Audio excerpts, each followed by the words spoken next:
Spider-Man has saved the world countless times, but when it comes to love, he's never had it easy. It was where fans are still divided. From the woman fans loved to hate, to the one they'll never stop missing, here is every Spider-Man love story ranked by heartbreak. Chapter 1. Gwen Stacy, Emma Stone. When The Amazing Spider-Man was released in 2012, audiences expected another superhero romance. What they got instead was something real. From the moment Emma Stone's Gwen Stacy walks on screen, she feels different, confident, but kind. She doesn't chase Spider-Man's attention because she already knows Peter Parker. Their chemistry wasn't just acting, it felt real. Emma Stone and Andrew Garfield's connection translated perfectly on screen, giving their relationship a sense of honesty rarely seen in superhero films. You can see it in the smallest moments, the quiet jokes, the glances that say more than the dialogue. It made their version of Peter and Gwen feel like two people growing up together, not just two characters in a love story. What made Gwen stand out was her independence. She wasn't written as someone waiting for the hero, she was part of the hero's story. Smart, capable, and unafraid to take risks. She refused to let Peter make her choices for her. When he tried to push her away for her safety, she fired back with one of the trilogy's most defining lines. I'm not messing around. You can't be here right now. This is insane. Guess what? Nobody makes my decisions for me.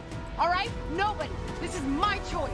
Okay? Nobody makes my decisions for me. It was a rare moment in superhero cinema, a love interest standing her ground, not out of rebellion, but conviction. She wasn't reckless. She was equal, and that's what made her death hit harder than any villain fight. The clock tower sequence wasn't just a tragedy, it was a turning point for Spider-Man as a character. When Gwen fell, Peter didn't just lose his partner. He lost the only person who truly understood both sides of him, the mask and the man beneath it. That's why her legacy still endures. A decade later, fans still point to Gwen Stacy as the most authentic love story in the franchise, not because she was perfect, but because she was real. Chapter 2. Mary Jane Watson, Kirsten Dunst. Before Gwen Stacy redefined what a superhero romance could be, there was Mary Jane Watson, the most iconic name in Spider-Man's history, and, ironically, the one that divided fans the most. In the comics, Mary Jane wasn't just a love interest, she was the spark. Confident, unpredictable, and full of life, she could match Peter Parker's energy and challenge him in ways no one else could. She was fearless, the kind of woman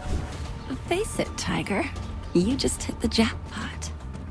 who could look Spider-Man in the eye and say, "Face it, Tiger, you just hit the jackpot." So when Sam Raimi cast Kirsten Dunst in the 2002 Spider-Man trilogy, fans expected the same fire. A version of MJ who was bold, charismatic, and emotionally grounded. But what they got was something very different. That single upside-down kiss became one of the most iconic moments in early 2000s cinema. But beneath the romance, something felt off. MJ wasn't the confident force fans expected. She was softer, uncertain, and constantly torn between choices. Across 3 films, she drifted from one relationship to another, never giving Peter the stability or clarity he needed. She dreamed of being a Broadway star, but when success didn't come, her frustration spilled over, often onto Peter, the one person who never stopped believing in her. Fans waited for her to grow, to evolve into the strong, independent MJ they knew from the comics. But instead, she kept retreating. By the 3rd film, when she breaks up with Peter under Harry Osborn's manipulation, audiences had reached their limit. It no longer felt like a partnership, it felt like emotional fatigue. Her reaction in Spider-Man 2, when Peter misses her play, became infamous. He's out saving lives, and she treats it as betrayal. It wasn't her flaws that turned fans against her, it was her lack of growth. Over time, it felt like she loved the idea of Spider-Man more than Peter Parker himself. When she finally chose him, it wasn't out of conviction. It was because every other path had closed. To some, that made her human. To others, it seemed to exhaust her. Mary Jane Watson was meant to ground Spider-Man, to be his anchor in the storm. Instead, she became the weight that kept him from moving forward. Chapter 3. Zendaya's MJ. When the MCU rebooted Spider-Man in Homecoming, fans expected another retelling of the same love story. But instead, they got Michelle Jones, a girl who didn't fit any mold. She wasn't glamorous or loud. She didn't chase attention or play the dream dream girl. She sat in the back of the class, quietly observing everything, speaking only when she had something worth saying. There was something authentic about her raw, grounded, and perfectly imperfect. Zendaya's MJ felt real. She was awkward, funny, a little cynical, but always honest, the kind of character who didn't need big speeches to make an impression. At first, she didn't even seem like a love interest. She was the quiet observer, the one who saw Peter slipping away from class events, the one who already suspected there was more to him than he let on. Their connection didn't start with attraction. It began with recognition. Two outsiders noticing each other in a world that never slowed down for either of them. Across Homecoming and Far From Home, that connection grew in the smallest ways. Half smiles, shared glances, quick jokes that hinted at something deeper. When they finally came together, it wasn't cinematic or grand. It was awkward and honest. The kind of teenage love that feels clumsy but pure. By No Way Home, their bond had become the emotional center of Peter's story. Through chaos, villains, and impossible choices, MJ remained calm, practical, and loyal. She wasn't there to be rescued. She was there to understand him. And when everything falls apart, she becomes Peter's final tether to an everyday life. In that devastating final scene, when Peter chooses to erase himself from her memory to protect her, MJ doesn't know what she's losing, but she feels it. That quiet look on her face, that moment of hesitation, carries more heartbreak than any explosion or multiverse collapse. It wasn't about Spider-Man saving the world anymore. It was about Peter Parker saving her from it. Zendaya's MJ redefined what a superhero love story could be. Not fantasy, but reality. Two imperfect people holding on to each other as the world keeps pulling them apart. Her portrayal brought something Spider-Man's previous romances never fully achieved: emotional equality. She wasn't a distraction from Peter's story. She was his story. And when he walked away in that final scene, it felt like watching two people lose the future they'd finally earned. Chapter 4. The Missed Opportunities. Not every Spider-Man love interest got the spotlight they deserved. Some had heart, some had potential, and some disappeared before their stories could even begin. Liz Allen, Laura Harrier. In Spider-Man Homecoming, Liz represented everything Peter thought he wanted. From the sense of normalcy came the kind of high school crush that reminded him he was still just a teenager. She was confident and genuine. Their chemistry was simple until it shattered. The reveal that her father was Adrian Toomes, the Vulture, flipped the film's tone instantly. And the dinner scene, when Peter realizes the man answering the door is the villain he's been fighting, is one of the MCU's most perfectly executed gut punches. And when she finally learns the truth, Liz doesn't scream or lash out. She just leaves, confused, heartbroken. She wasn't dramatic, but a casualty of Peter's double life. Her exit marked the end of innocence for MCU Peter Parker, setting the stage for the heavier, more mature relationships that followed.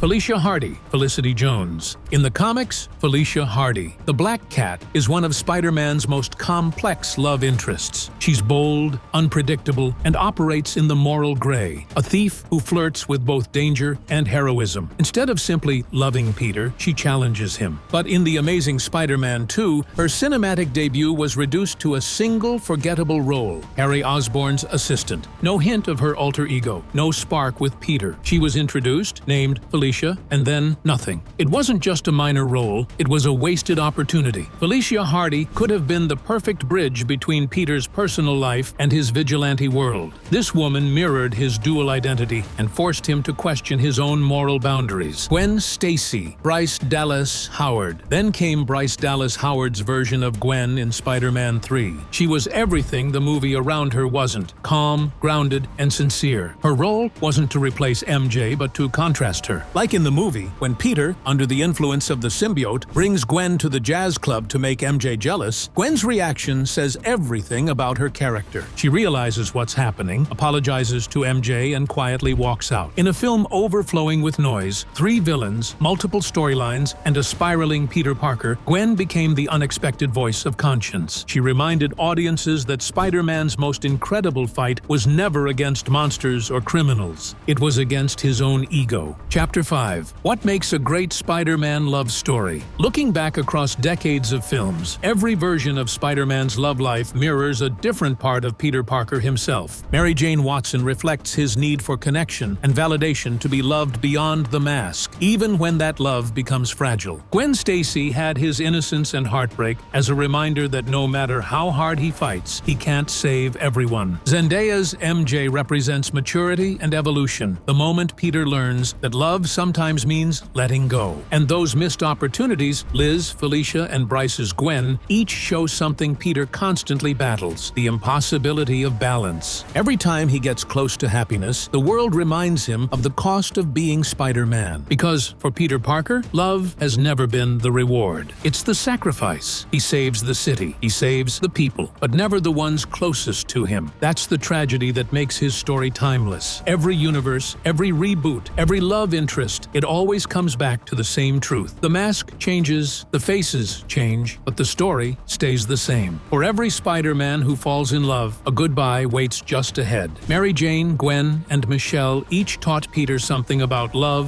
loss, and what it costs to be a hero. Because Spider-Man's most incredible fight was never against villains, it was against time, against loss, against love itself. Every web he spins leads back to one truth: Spider-Man can save everyone but himself.